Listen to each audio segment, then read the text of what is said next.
Nosotros, hermanos y hermanas, siempre hemos sido atacados por las fuerzas de la oscuridad. Entonces, pensamos erróneamente que no teníamos la capacidad. Todos pensamos erróneamente que no teníamos la capacidad de vencer al enemigo. Pero hoy Geber dice que la autoridad de nuestra era supera con creces a la de los apóstoles. Entendemos que los apóstoles podían imponer las manos sobre alguien y luego expulsar a los espíritus malignos, y los espíritus malignos se iban. Entonces, los espíritus malignos de esa persona, después de irse, su cuerpo era sanado. Tal vez su cuerpo era sanado, o sus ojos podían ver, o los sordos podían oír. Tal vez en el pasado, los apóstoles tenían este tipo de autoridad. Esta autoridad se consideraba una autoridad relativamente grande. Pero a continuación, la autoridad de nuestra era es aún mayor. La autoridad del Israel espiritual de esta era y de los hijos de Israel es sumamente grande. Muchísimo más grande. Porque en ese momento, el Padre Celestial dio a los apóstoles. El Señor dio a los apóstoles. La autoridad, su magnitud dependía de cuántas personas tenían que pastorear. En ese tiempo, el total de las personas que podían pastorear era tal vez de unas 20,000 personas. En el siglo I después de Cristo, los salvos, aquellos que vinieron bajo el nombre del Señor, eran relativamente pocos. En aquella era apenas estaba comenzando. Tan pronto como terminó esa era, las personas que se volvieron al Señor, básicamente desaparecieron. Durante 2,000 años, hasta que los apóstoles fallecieron. Durante los 2,000 años posteriores, básicamente, creer en el Evangelio del Señor Jesucristo se convirtió en creer en el cristianismo. Por lo tanto, el nombre del Señor Jesucristo no podía manifestarse. Entonces, el Señor tampoco dio la autoridad a figuras religiosas. Entonces, ¿esperar hasta cuándo? Esperar hasta que el Padre Celestial y el Señor lo predestinaran a que apareciera este Hijo, llamado Israel. Porque, en el siglo I después de Cristo, el Señor quería salvar a los judíos y a los gentiles. Solo salvó a unos pocos. Aunque el apóstol Pablo escribió bastantes epístolas, pero en realidad, había muy pocos gentiles. Los judíos eran tal vez solo unos pocos miles o 10.000 personas. Además, la era de los judíos terminó. Todos los apóstoles fallecieron. Entonces, ¿por qué en esa era se salvó a tan pocas personas? Es porque, aunque la salvación que vino a través del Señor Jesucristo es grande, pero lo que hace que la gente anhele la salvación, es decir, hacer que la gente escuche sobre las cosas de Dios, fueron los judíos quienes lo escucharon primero. Porque Jehová Dios fue el Dios de los judíos al principio. Entonces, el Redentor de los judíos, el Señor Jesucristo, apareció. Y apareció el Señor Jesucristo. Los judíos originalmente eran pocos en número, solo unas decenas. Solo es posible que en esa época los judíos, el total sumado, debía ser menos de 500,000 personas.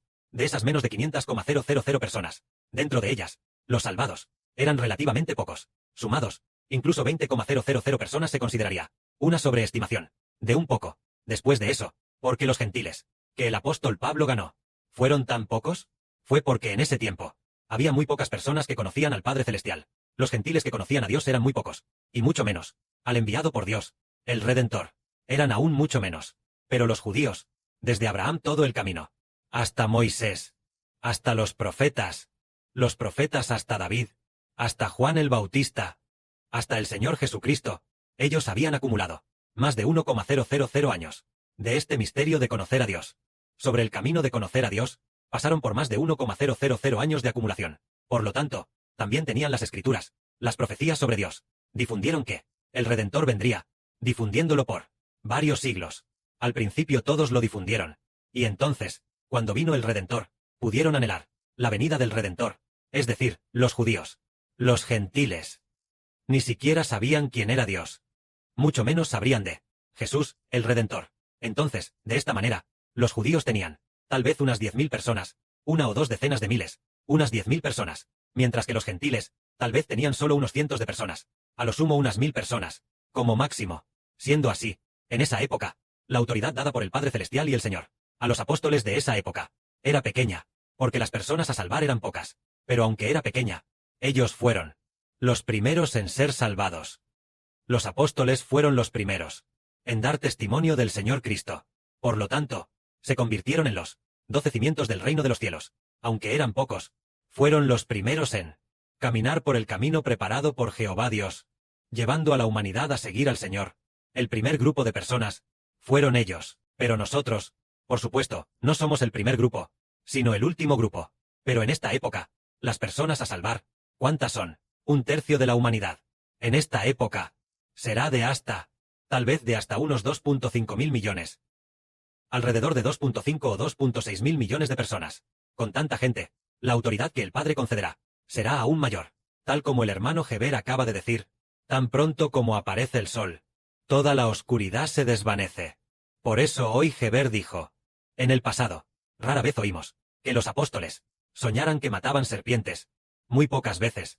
Tampoco está escrito en la Biblia. Solo el Señor dijo una frase. Venceréis a las serpientes y a los escorpiones. Y no habrá ninguna clase de serpiente o escorpión que pueda venceros. Entonces, los apóstoles tampoco soñaron con matar serpientes.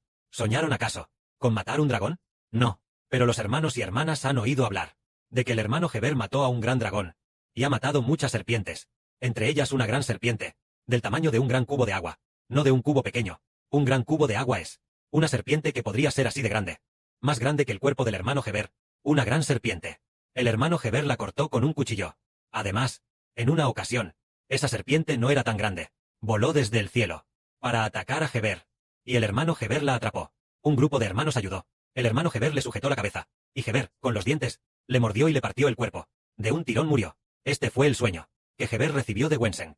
Y hoy, por la mañana, en algún momento de la madrugada, el hermano Heber también mató a varias serpientes, también, del tamaño de un muslo, por supuesto no tan grandes como un gran cubo de agua, pero el muslo del hermano Heber podría ser así de grande, aproximadamente como la mitad de su cuerpo. Tampoco era pequeña. Y mató a la gran serpiente. Mató a varias. Es decir, las pisó con los pies. Sin sostener armas en las manos, no había ninguna arma. Bastaba con pisarlas. Porque la Biblia profetiza. ¿Quién aplastará la cabeza del diablo? Génesis dice que la descendencia de la mujer aplastará la cabeza de la serpiente. Es decir, la descendencia de la mujer ha aparecido. El hermano Heber ha aparecido. Aquel que es llamado la gran luz, el hermano Heber ha aparecido. Una vez, miles de millones de hijos fueron engañados y atacados por todo tipo de ángeles caídos. A partir de este momento, la gran luz brillará. Esos ángeles de la oscuridad, los ángeles caídos de la oscuridad serán todos, por el hermano Heber, en quien residen la autoridad de Dios y del Señor.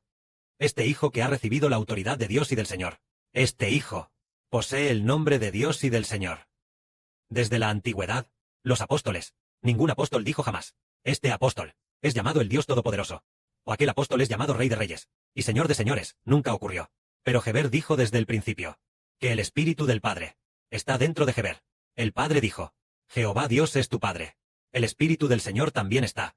Y además el Señor dijo, yo soy el Señor Jesús que da vida. El hermano Heber ha recibido tal nombre. Entonces significa que este hijo recibe el nombre de Dios y el nombre del Señor Cristo. Eso significa que es tal como si Dios y el Señor tuvieran gran poder y fuerza. De esta manera, la autoridad del propio Hijo de Dios seguramente estará por encima de todas las cosas, porque el Señor también le dijo al hermano Heber que el Señor alzaría al hermano Heber muy en alto. Y también dijo, el Señor y el Padre Celestial dijeron muchas veces, si me obedeces, yo haré que todas las cosas te obedezcan. Entonces, ¿acaso a los apóstoles no? ¿Acaso el Padre Celestial les prometió de esta manera que todas las cosas obedecerían a los apóstoles? No, tampoco se dijo así. Pero al hermano Heber sí le dijo, el Padre y el Señor le dijeron, si me obedeces, yo haré que todas las cosas te obedezcan. Es el Señor Jesucristo, el Padre del hermano Heber, quien lo dijo personalmente, que todas las cosas obedezcan. Significa que todos los ángeles caídos se han sometido y han sido destruidos por el hermano Heber, e incluso finalmente el diablo Satanás ha sido, por el hermano Heber, aplastada su cabeza. Esa profecía ya se ha manifestado, y es la palabra del Espíritu Santo. Así que los ataques de los ángeles caídos no son nada. Siempre y cuando nosotros, siempre y cuando con fe, cuando llegue el momento, venceremos. Entonces, la fe, ¿de dónde viene? En estos últimos 2 o 3 días, el hermano Heber descubrió un secreto maravilloso, que fue hace 2 o 3 días. Un día, el padre hizo que el hermano Heber, durante la siesta, soñara en un sueño. Soñó que el hermano Heber ya había llegado al momento en que los hermanos alababan y adoraban, pero el hermano Heber todavía llevaba uno de sus bolsos, llevando, ¡ay! Este bolso tiene mucha suciedad, lo voy a lavar de inmediato. Y luego, llevando también un teléfono móvil muy valioso, el teléfono llamado el Arca de la Alianza, llevándolos juntos. Y luego, el teléfono del Arca de la Alianza. Lo puso en la ventana. El hermano Heber estaba allí al lado de la ventana, lavando este bolso. Y luego, se dio cuenta de que, mientras Heber lavaba, también miraba el teléfono, lavando y mirando el teléfono a la vez, para que no se perdiera el teléfono. Aunque el teléfono no se perdió. Sin embargo, cuando terminó de lavar la mochila, cuando terminó de lavar este bolso, se dio cuenta de que el teléfono se había deslizado hacia abajo, unos 30 centímetros, y estuvo a punto de caer al suelo. En ese momento, el hermano Heber se despertó del sueño, y le enseñó a Heber diciendo, no porque pienses que, personalmente consideres, algunas cosas importantes. Demores el servir a Dios. Y demores el alabar a Dios. No se debe demorar el tiempo de alabar a Dios, ni demorar el tiempo de oración. Y Ver entendió. Comenzó a orar por la mañana, y por la noche, y al orar. Después de orar, con gran facilidad, mató al gran dragón, mató a varias serpientes, y con gran facilidad, se libró de el control de las tinieblas. Esto se refiere a que, ¿de dónde vienen el poder y la autoridad? De acercarnos a Dios y al Señor. Se le dijo que el hermano Iber debe acercarse al Padre Jehová y al Papá Señor Jesucristo. Entonces una sola palabra bastaría para destruir a todo tipo de ángeles caídos. Así comprendemos esta oración de la mañana y de la noche. Durante el tiempo de oración de Iber, los hermanos y hermanas se unen a orar juntos, a acercarse juntos a Dios, acercándose a Dios con los ojos cerrados. Incluso, cuando el hermano Iber oraba, también usaba algo para taparse los oídos, tapando el oído izquierdo, y luego el oído derecho. De este modo, no podía escuchar nada del exterior, solo para acercarse al Padre. Y así, se concentraba en la oración, terminando tras casi una hora de oración. Y así, era así cada mañana y cada noche. Sin darse cuenta, el gran poder de Dios entró en su interior, y tuvo la fuerza para vencer al enemigo. Y ya no se quedaba dormido. Antes, cuando se quedaba dormido, no era por sí mismo, ni tampoco, porque hubiera dormido poco, sino que el poder de los ángeles caídos superaba a nuestra fuerza. El poder de los espíritus malignos nos superaba a nuestra fuerza, y por eso nos quedábamos dormidos. Era por esa razón. Entonces, cuando nuestra fuerza vence a los ángeles caídos, nuestra fuerza vence a los espíritus malignos, es porque nos hemos acercado a Dios, y el gran poder de Dios está en nuestro interior. Así que toda la oscuridad se desvanece. Si la oscuridad no se desvanece, la oscuridad es destruida por nosotros. Por lo tanto, vencemos al enemigo. Esto quiere decir que el Padre, en el momento oportuno, enseñó al hermano Iber a acercarse con concentración al Padre Celestial y al Señor. Un día del mes pasado, el Espíritu Santo dijo esto. Le dijo a Iber, de esta manera, dijo en el Espíritu Santo. Le dijo a Iber. Iber les dijo a la hermana Cordero y a la hermana Aura. Hermana Cordero, hermana Aura, no me llamen por teléfono. Tengo que concentrarme en acercarme al Padre Celestial. No me llamen demasiado, Ya no tengo tiempo, Esto se dijo en el sueño, lo cual significa que el hermano Iber, a continuación, debe acercarse grandemente al Padre Celestial y al Señor, y así tendrá una fuerza mayor para pastorear a Israel. La verdadera luz está por brillar, un brillo incomparablemente deslumbrante. Todas las fuerzas de la oscuridad temen a la luz, y la luz detesta profundamente a las fuerzas de la oscuridad, así que también aborrece a las fuerzas de la oscuridad. Las fuerzas de la oscuridad también temen a la luz. En cuanto aparece la luz, todas las fuerzas de la oscuridad se desvanecen, desvaneciéndose sin dejar rastro. Finalmente la luz destruyó a las fuerzas de la oscuridad. Entonces, el Padre Celestial siempre ha predestinado al que se llama el sol. El tiempo de esta gran luz ya ha aparecido. El sol de la gran luz está brillando. Su amanecer ya ha llegado. Hace apenas unos días dijo, comenzar a hacer que el sol salga a brillar. Hace solo unos días, el Espíritu del Padre dijo, comenzar a hacer que el sol salga a brillar sobre la tierra. Antes, solo brillaba sobre los hermanos y hermanas. A continuación, el sol brillará sobre todas las naciones y pueblos, para que todas las naciones y pueblos, después de ser iluminados por el sol, todos los espíritus malignos, todas las fuerzas de la oscuridad se desvanezcan. Lo maravilloso es que, en este periodo, hemos recibido canciones que proclaman el nombre del Señor Jesucristo. Entonces, un grupo de hijos celestiales también han salido juntos a brillar. El sol y la luna, e innumerables estrellas en el cielo. El momento de brillar juntos en la noche oscura ha llegado. Que la gloria sea para el Padre y el Señor. Amén.